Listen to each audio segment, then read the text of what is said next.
The interstellar port of Callian Gate buzzed with activity, its docks alive with the comings and goings of countless species and spacecraft.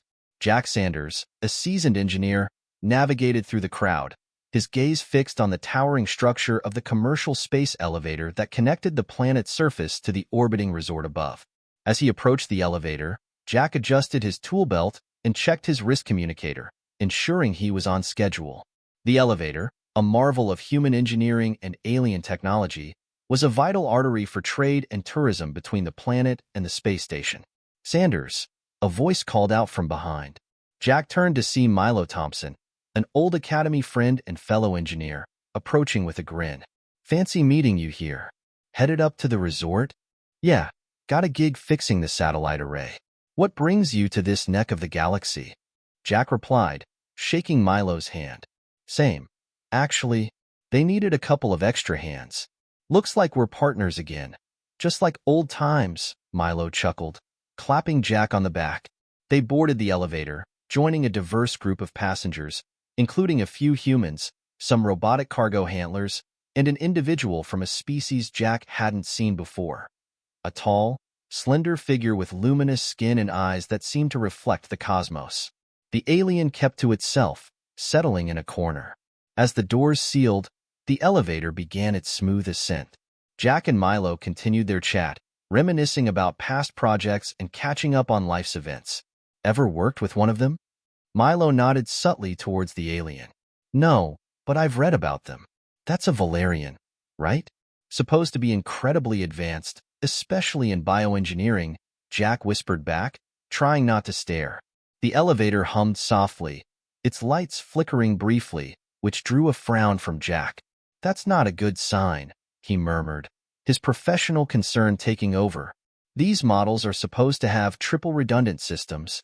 As if on cue, a sharp jolt shook the elevator, and the lights went out, plunging them into darkness. Emergency illumination flickered to life, casting eerie shadows inside the cabin.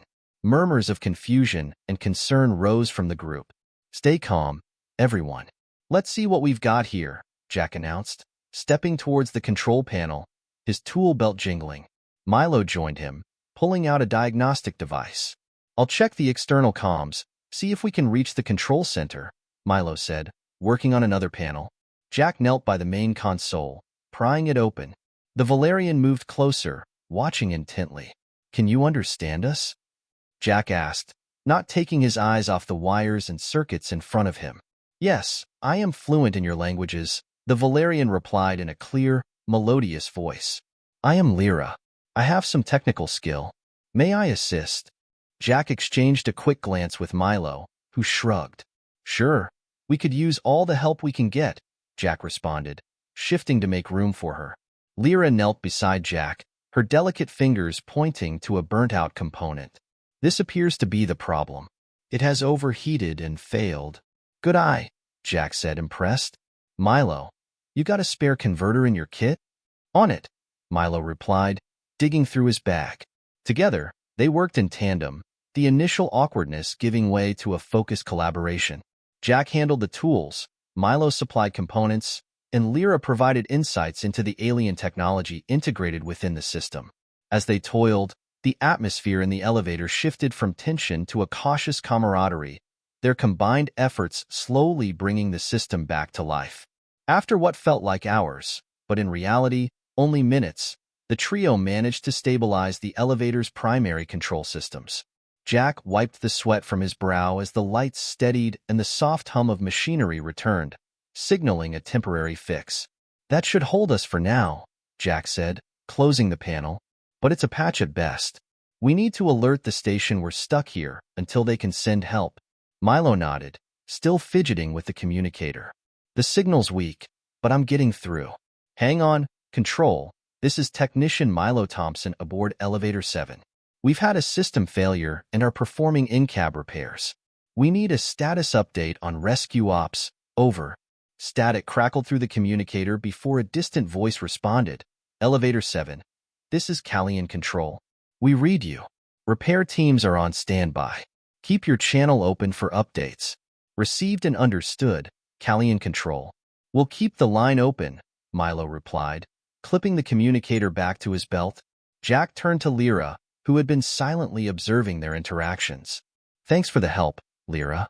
We might still be in the dark if it wasn't for your quick spotting of that fried circuit. Lyra inclined her head, her expression unreadable. It is beneficial for all if we work together. Milo chuckled. She's got that right. Hey, I never got your name, he said, extending his hand to Lyra. Lyra, she repeated, taking his hand gently. As they introduced themselves, another passenger, a burly man named Harris who had been watching quietly, approached them. Is there anything I can do to help? I'm not much with electronics, but I can follow instructions. Actually, yes, Jack said, glad for the offer. We could use someone to help secure the panels we had to open. Keep them from rattling around if we hit another bump. Harris, was it? That's right, Harris replied, nodding eagerly. Jack handed him a toolkit. Just tighten these screws here and here. Make sure everything's snug. Harris set to work, and Jack turned back to Lyra and Milo. We should try to keep everyone calm and informed. It could be a while before we're moving again. Agreed, Milo said. I'll make an announcement. Milo cleared his throat and addressed the other passengers, ensuring them that help was on the way and that they had the situation under control for the moment. Meanwhile, Jack and Lyra continued their technical discussion, delving deeper into the elevator's hybrid technology, a mixture of human engineering and Valerian enhancements. Lyra explained some of the alien aspects, which were designed to enhance energy efficiency and safety. This is fascinating, Jack admitted, genuinely intrigued. I've worked on these elevators for years and never fully understood how some of the alien tech integrated with our systems. It is often the case that we rely on technology we do not fully understand, Lyra remarked. My people have a saying, to master a tool, one must first understand its spirit. I like that, Jack said with a smile. I'll remember it. As the elevator remained motionless, the atmosphere inside grew warmer from the body heat and limited ventilation. Jack noticed a few passengers fanning themselves or shifting uncomfortably. We should also check the environmental controls, make sure we don't overheat in here, Jack suggested to Milo. Right, let's take a look, Milo agreed. Following Jack to another panel, Lyra joined them again, and together, they began troubleshooting the life support systems, their cooperative effort smoothing out the initial awkwardness of their forced companionship. As they worked, a mutual respect formed, born from shared challenges and the understanding that they were all in this together, regardless of their origins. The elevator's environment system hummed back to life under Jack, Milo, and Lyra's collaborative efforts. A cool breeze began to circulate, a small comfort that was met with audible sighs of relief from the other passengers. Nice work, everyone, Jack said, wiping his forehead with the back of his hand. That should keep us from roasting until help arrives. Definitely better, Milo agreed, checking the readouts on the control panel, temperatures dropping back to normal levels. Lyra observed their interactions with keen interest. Your cooperation is efficient. On Valeris, we often work alone. This is different. It's necessity right now, Jack replied. But it's also how a lot of human teams operate. Strength in numbers, you know? Harris, having finished tightening the panels, joined them again. Anything else that needs doing? He asked, eager to keep busy. Actually, yes, Jack said, thinking for a moment. We should do a full systems diagnostic, make sure there's nothing else on the fritz. Harris, you and I can start on that. Milo, maybe keep an eye on the comms, see if there's any update from the surface. Got it, Milo said, moving to the communication panel. Lyra looked between them. Shall I assist with the diagnostic? That would be great, Jack responded. Your insights have been invaluable so far. As Jack and Harris started on the diagnostics, Milo turned his attention to maintaining a steady line of communication with the control center. Meanwhile, Lyra floated from one workstation to another, her alien perspective providing a fresh take on the human design systems. Jack, look at this, Harris called out, pointing to a series of fluctuating indicators on one of the panels. These readings don't look stable. Jack joined him, scrutinizing the data. You're right. Looks like there's a secondary power fluctuation. Not critical, but it could become a problem if we don't stabilize it. Lyra leaned over their shoulders, her slender finger pointing to a complex circuit diagram on the screen. This power converter here, it's designed to handle fluctuations, but it seems to be underperforming. Can we fix it from here? Jack asked, impressed by her quick analysis. Possibly, Lyra said. It may require recalibrating the energy flow. I can guide you through it. Together, they opened up the access panel to the power system. Lyra directed Jack and Harris through the recalibration process, her detailed knowledge of the system's alien components proving crucial. As they worked, the small space of the elevator cab encouraged an easy camaraderie that spanned species and experiences. The men listened attentively to Lyra's explanations, each step improving their understanding of the integrated technologies. So, Lyra, Harris said, as they paused for a moment, what's it like on Valeris? You guys have cities, oceans, that sort of thing? Lyra smiled, a glimmer of amusement in her eyes. Yes, we have cities, though they are much quieter than yours. And our oceans. They glow at night with bioluminescent algae. That sounds beautiful, Jack mused, genuinely interested. Must be quite a sight. It is, Lyra acknowledged. Perhaps one day you could see it. Maybe, Jack said with a chuckle. One adventure at a time, though. Finally, after several adjustments and checks, the power fluctuations steadied, and the system's indicators returned to normal ranges. Looks like we're stable, Jack announced, closing the panel. Good work, everyone. Milo, who had been listening and while monitoring communications, gave them a thumbs up. No word from the surface yet, but everything here looks good. As they settled down, the group felt a renewed sense of accomplishment. Despite the uncomfortable situation, they had managed to turn a potential crisis into an effective team effort, bridging human and alien ingenuity in the cramped quarters of a stuck space elevator. With the elevator system stabilized and the immediate crisis averted, the atmosphere among the passengers lightened considerably. Jack, Lyra, and Harris decided to use this opportunity to learn more about each other's cultures, their dialogue interspersed with the soft hum of the machinery. So, Lyra, Harris began, leaning against the wall of the elevator, you mentioned your oceans glow at night. What else is unique about Valeris? Lyra's eyes lit up with the chance to share more about her home. Valeris is a planet of vast silences and profound calm. Our cities are built into the landscape to minimize our impact on the environment. We value solitude and harmony above all. Jack nodded thoughtfully. Sounds like the opposite of Earth in some ways. We're all about noise and chaos, but there's beauty in that too. Our cities are bustling hubs of activity. You'd find music and life pouring out of every corner. Milo, who had been quietly monitoring the communications panel, joined in. Yeah, like New York or Tokyo. Those cities never sleep. How do you socialize on Valeris, Lyra? We gather, but quietly, often in family groups. Our social rituals are based on sharing knowledge and art, Lyra explained. Jack chuckled. We could probably learn a thing or two from that. Most human gatherings involve a lot of eating and, often, a lot of drinking. The conversation shifted as Harris asked more about human customs. What about sports? Do Valerians have sports? We have competitions of skill and mind, but they are solitary, Lyra responded. I am curious about human sports. Oh, we love our sports, Harris said with a grin. Everything from football to baseball, and then some. It's not just about the game. It's about the community, cheering for your team, the whole experience. Milo chimed in.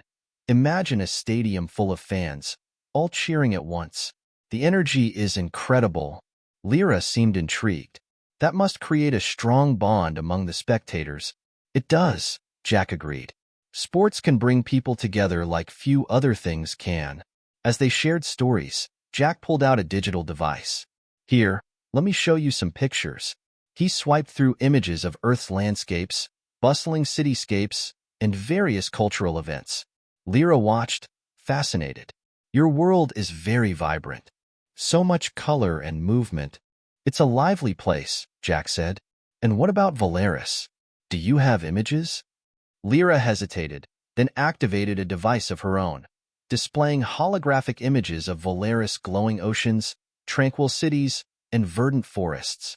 Wow, that's beautiful, Harris remarked, peering over to get a better look. It's like another world. He chuckled at his own joke. It is, literally. Lyra smiled. Their exchange was interrupted by Milo's voice. Hey, I'm getting something from the control center. Looks like they're prepping a rescue team. We might be moving soon. That's great news, Jack said. But I'm glad we got the chance to talk like this. Me too, Lyra agreed. I have learned much about humanity today. And we about you, Harris added. Who knew getting stuck in an elevator could be so enlightening? The group shared a laugh, the tension of their predicament eased by their newfound friendships and the exchange of cultural insights. As they prepared for the arrival of the rescue team, each felt a sense of gratitude for the unexpected depth of connection that had formed in such an unlikely place. As the wait for rescue stretched on, the group's conversations deepened, evolving from cultural exchange to more personal disclosures. The dim light of the elevator provided a sense of intimacy, and the close quarters encouraged openness. Jack turned to Lyra, his curiosity piqued by their earlier conversations. Lyra, you've told us about Valeris and your culture, but what about you? What's it like being so far from home? Lyra paused, considering the question. It is challenging. Valeris is very different. Here, everything is louder, more direct. But there is a richness in human interaction that I find very engaging. Milo nodded, listening intently while keeping an eye on the communicator. We can be a noisy bunch, but we do care deeply about connections. Speaking of which, how do you handle relationships on Valeris? Are they as noisy as ours? Lyra laughed softly, a sound that seemed to light up the cramped space. Not quite. Our relationships are based on mutual respect and understanding, often formed over many years. We do not rush into connections. That's quite different from some of the whirlwind romances you hear about on Earth, Jack remarked with a smile. Yeah, humans sometimes dive in headfirst, Harris added, joining in. But those connections can be the strongest, even if they start fast. The conversation shifted as the group shared stories of friendships and loves, with each tale drawing them closer. The elevator, once a cage, now felt more like a small gathering among friends. Have any of you ever had a connection that just clicked right away? Jack asked, a twinkle in his eye. Milo raised his hand with a grin. Met my partner in a similar stuck situation. Snowed in at a ski lodge. We had to cooperate to make the best of it, much like now. That was 10 years ago. That's amazing, Lyra said, her tone warm. It seems adversity does bring beings together. It can, Jack agreed. Sometimes, it's these unexpected situations that show us what we're really looking for, or who. As the conversation continued, the elevator gave a small lurch, signifying some activity outside their control. The group tensed, but then relaxed as the system stabilized. Seems like they're getting ready to pull us up, Harris observed, checking the panel readings. Just in time, Jack said. I was starting to think we might have to settle in for the night. Lyra looked at Jack, her gaze thoughtful. Jack, may I ask something personal? Of course, Jack replied, intrigued. In your culture, when two beings find themselves drawn to each other, what is the usual course of action? Jack chuckled softly. Well, if the feeling is mutual, they might explore that connection, spend time together, learn about each other. Maybe even share a kiss, if the moment feels right. Lyra's cheeks seemed to glow slightly, an effect of the elevator's soft lighting, or perhaps her own emotions. And if such a moment were to arise here, with us, what would you do? Jack felt his heart quicken, surprised but not displeased by the question. He took a step closer to Lyra, aware of Milo and Harris pretending to be absorbed in their tasks. Lyra, I think I would do this, he said softly, leaning in. Their lips met in a gentle, exploratory kiss, a mingling of warmth and curiosity. The kiss was brief, but it left an undeniable mark of connection, a silent acknowledgement of their mutual interest. As they pulled apart, the elevator started moving again, the gentle ascent mirroring the lightness they now felt. Looks like we're moving, Milo said, not without a knowing smile. Yes, Lyra replied, her hand briefly squeezing Jack's. In more ways than one. The group shared a smile, each aware that the journey they had embarked on was not just one back to the surface, but perhaps to new personal discoveries as well. As the elevator continued its smooth ascent towards the surface, The camaraderie within the small group deepened. The space felt less confining now. It was more a vessel of discovery, carrying them not just upwards but closer together. Harris, watching Jack and Lyra, smiled gently. You two seem to have found something special. It's not every day you see bonds forming like this, especially under these circumstances. Jack nodded, his expression thoughtful. It's unexpected for sure. But then, the best things in life usually are. Lyra looked at Jack, her expression one of quiet contemplation. On Valeris, such rapid connections are rare. We are taught to be cautious, to evolve relationships slowly. And yet here you are, breaking all the rules. Milo teased gently, but his eyes were kind. Yes, Lyra agreed. Sometimes rules are meant to be transcended. Jack turned to Milo and Harris. You know, guys, I think there's a lot we can learn from each other. Not just about fixing elevators or handling crises, but about life. Absolutely, Harris replied. Every person you meet has something to teach you. The conversation shifted towards the lessons they had learned from one another. Milo, who had been more of an observer until now, shared his insight. Being stuck here has made me appreciate the power of teamwork and patience. Two things I've always struggled with. Patience is a virtue, Jack quipped, earning a chuckle from the group. Lyra then shared more about her planet's philosophy. Valeris values knowledge above all. We spend centuries perfecting arts and sciences. Yet, today, I learned the value of human intuition and spontaneity. As the elevator neared its destination, the reality of their imminent parting began to dawn on them. Jack, feeling a surge of boldness, addressed the group. Whatever happens when we get out of here, I don't want to lose what we've started. Lyra, I'd like to explore where this could go. And Milo, Harris, let's not let this be the end of our story. Milo nodded, his face serious. You can count on that. This experience, it's been one of a kind. Harris added, I've made more genuine connections here in the dark than I sometimes do out there in the light. Let's not wait for another breakdown to catch up. Lyra smiled, her hand finding Jack's. I am far from home, but today, here with you all, I have felt a sense of belonging. As the elevator reached its final stop and the doors opened, they were greeted by the flashing lights of rescue teams and the concerned faces of station staff. They stepped out, not just as passengers saved from a technical malfunction, but as individuals transformed by the profound connections forged in the heart of adversity. Jack took the lead, speaking to the rescuers. We're all okay. Thanks for getting to us. There's something about being stuck in an elevator with an alien until the heat becomes unbearable that really brings people together. The rescue team laughed, relieved to see them in good spirits. As they were led away for medical checkups and debriefings, the group exchanged glances, their silent communication speaking volumes. They had entered the elevator as strangers, but they were leaving as friends, and perhaps, for two of them, something even more. The group followed the rescue team through the bustling space station, each step taking them further from the confined space of the elevator and into the expansive, busy corridors lined with personnel and equipment. Despite the chaos, Jack, Lyra, Milo, and Harris remained close, their bond visibly strong even in the open environment. As they walked, Milo leaned over to Jack. Can't believe we're finally out of there.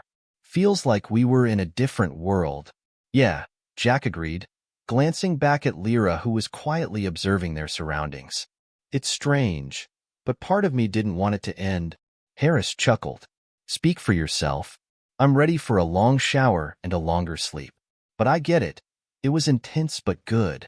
The medical team ushered them into a recovery area where they were checked over. As they sat waiting for their clearances, Jack turned to Lyra, concern in his eyes. How are you holding up? Must be overwhelming, all this. Lyra nodded, her gaze meeting his. It is a lot to process, but I am grateful for the calm you and the others provide. It helps more than I can say. A medical officer approached, giving them all a clean bill of health. You're free to go. Just take it easy for the next few days. As they collected their belongings, Jack suggested, why don't we grab a meal together? My treat. It'd be a good way to decompress after, well, everything.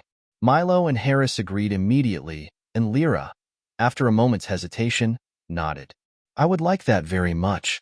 They found a quiet corner in the station's dining hall, a stark contrast to the cramped elevator. As they sat down with their trays of food, the conversation flowed freely, ranging from reflections on their ordeal to plans for the future. So, what's next for everyone? Harris asked, digging into his meal. I'm back to the engineering bay tomorrow, Milo said. But after that, I think I'll take a vacation. Somewhere nice and open, maybe one of the outer colonies. Harris laughed. Sounds like a plan. I'm heading back to Earth for a bit. Family time. Jack looked at Lyra. And you, Lyra? What will you do now? Lyra took a thoughtful bite of her food, considering her answer. I am due to report back to my superiors. They will be eager to learn of what happened. After that, I'm not sure. But I am considering staying on the station for a while. There seems to be much for me to learn here. Jack's face lit up at her words. That's great to hear. I'd like to show you around, if you're interested. There's a lot to see, and I can guarantee it's less claustrophobic than our recent quarters. That would be wonderful, Lyra replied, a smile spreading across her face. Milo raised his glass. To new friendships and unexpected adventures. May they always bring us back to good company. The others raised their glasses in agreement, clinking them lightly. The mood was light, but beneath the casual banter, there was a deep sense of connection. As they continued to chat, plans were made. Jack and Lyra spoke of exploring the station together, while Milo and Harris discussed keeping in touch through messages and future meetups. Their meal ended, but their stories were just beginning. As they stood to leave, they promised to meet again the next day, reluctant to let the newfound friendship fade into the routine of station life. Walking back to their respective quarters, Jack felt a sense of contentment. The ordeal in the elevator had brought them together, and he was determined to keep the bond alive. Lyra walked beside him, her presence a comfortable reminder of the unexpected turns life could take. The space station's observation deck offered a panoramic view of the stars, a backdrop that was breathtakingly vast and filled with possibilities. Jack and Lyra stood side by side, gazing out at the cosmos as they shared a quiet moment together. Milo and Harris had joined them, each absorbed in the peaceful expanse that stretched out before them. It's hard to believe it's only been a few days since the elevator, Milo remarked, his voice reflective. Feels like much longer, considering everything that's happened. Yeah, Harris agreed, leaning against the railing. It's funny how intense situations can warp your sense of time. Makes the ordinary days seem a bit dull in comparison. Jack chuckled. I don't know. I think a little ordinary might be nice for a change. But I'll definitely miss this, he said, gesturing to the group. Lyra turned to look at him, her expression thoughtful. I have learned much from all of you. This experience has been significant. Milo smiled. We've had a good run, huh? From being stuck in an elevator with an alien until the heat became unbearable to standing here among the stars. It's not a bad story to tell, Harris added with a grin. The group fell silent for a moment, each lost in their own thoughts. Jack finally broke the silence. So, what do you say we make this a regular thing? Maybe not the getting stuck part, but meeting up here, sharing stories? I'd like that, Milo responded quickly. It's not often you find people you can really talk to, who understand the weirdness of space life. Harris nodded. Count me in. It's been great, honestly. Lyra looked from face to face, a smile slowly forming. I would be honored to continue this friendship. It is a new concept for me, but a welcome one. Jack felt a warmth spread through him. Then it settled. Let's not let this just be a chance encounter. Let's make it part of our story. The group agreed, making plans to meet again soon.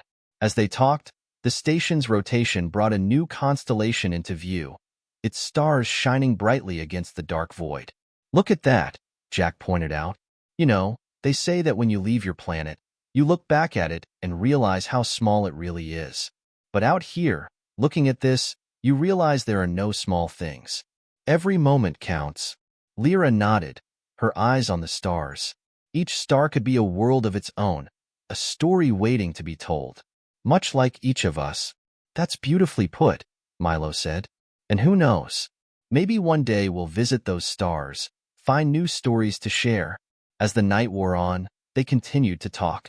sharing hopes and dreams, the potential for new adventures filling them with anticipation.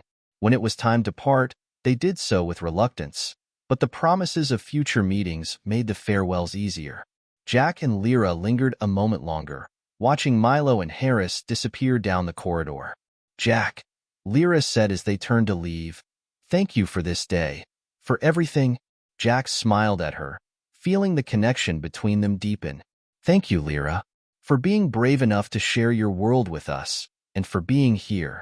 They walked back to their quarters together, the station quiet around them. It was the end of an extraordinary chapter, but as they both knew, the rest of their story was just beginning.